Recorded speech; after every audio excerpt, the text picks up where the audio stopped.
Монгол улс газрын тосны олборлолтоо бүтээгдэхүүн хуваах гэрээгээр эзэмшүүлдэг. Харин газрын тосны нөөц ашигласны төлбөрийн 30%-ийг орон нутгийн хөгжлийн нэгдсэн санд, 70%-ийг улсын төсөвт тус төвлөрүүлдэг хуультай. Тэгвэл энэ хуульд өөрчлөлт оруулж 25%-ийг нь улсын төсөвт, 35%-ийг баялагын санд, 10%-ийг орон нутгийн хөгжлийн санд, 10%-ийг аймагт, 10%-ийг суманд хуваарлах өөрчлөлт оруулж ирээд байгаа юм. Ашигт малтамлын нөөц ашигласны төлбөр нь тухайн төрлөөсөө хамаарч харилцан адилгүй тогтдог. Тэгвэл өнөөдөр эдийн засгийн байнгын хороогоор газрын тос байгалийн хийнд тооцох нөөц ашигласны төлбөрийн зарцуулалтыг задлах хуулийн төсөл хэлэлцэгдлээ. Гол маргаан дагуулсан сэдв нь олборлолт явуулж байгаа тухайн аймаг сумын төсөвт энэ татварын 10-10%-ийг нь төвлөрүүлэх заалт байлаа. Учир нь аж үйлдвэр эрдэс баялагын яамнаас дэмжиж байгаа ч засгийн газар дэмжихгүй гэдэг тайлбарыг өгсөн юм а. Энэ үдэ 30 гаруй тэрбум төгрөг. Эндээс одоо 10% нь 3 тэрбум төгрөг тухайн суманд нь хуваарлах асуудал яригдж байгаа байхгүй юу?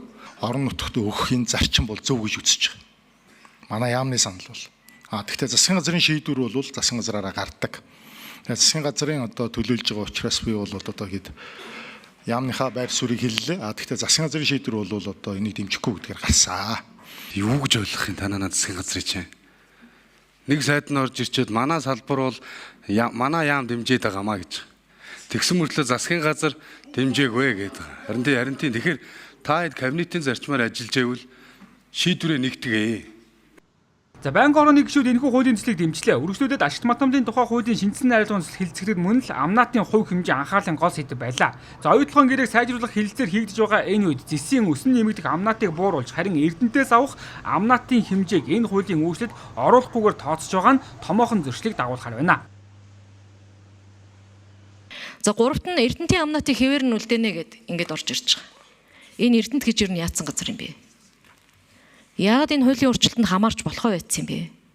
4 жилийн хугацаанд одоо байгаа 21.15% амнаатаараа яваад ингээд тэрнээс цааш буулгаад ингээд явъя гэд зөвшөөрсөн.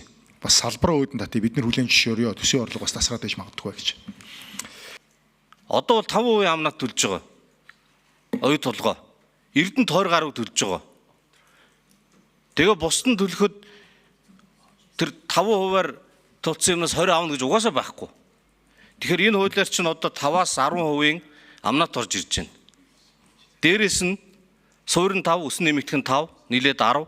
Дээрээс нь хэрвээ онтрыг хувь эзэмшлийн асуудал ярих юм бол тусгай амнаат нэмэгдэнэ. Үгүй бол хувиа эзэмшээд 10% аавна. Тэгээ 20 морь гэсэн юм бол угаасаа ярих үндэс байхгүй. Тийм болохоор энийг орж ирснээр тэр гэрээ хоошлогдно гэсэн тийм уялдаа бол ерөөсөө арахгүй байна.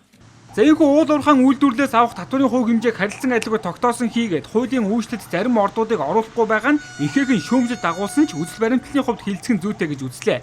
Цаашид хамтарсан ажлын хэсэг байгуулагдаж зарчмын зөрүүтэй саналуудыг туслахаар болсон юм а.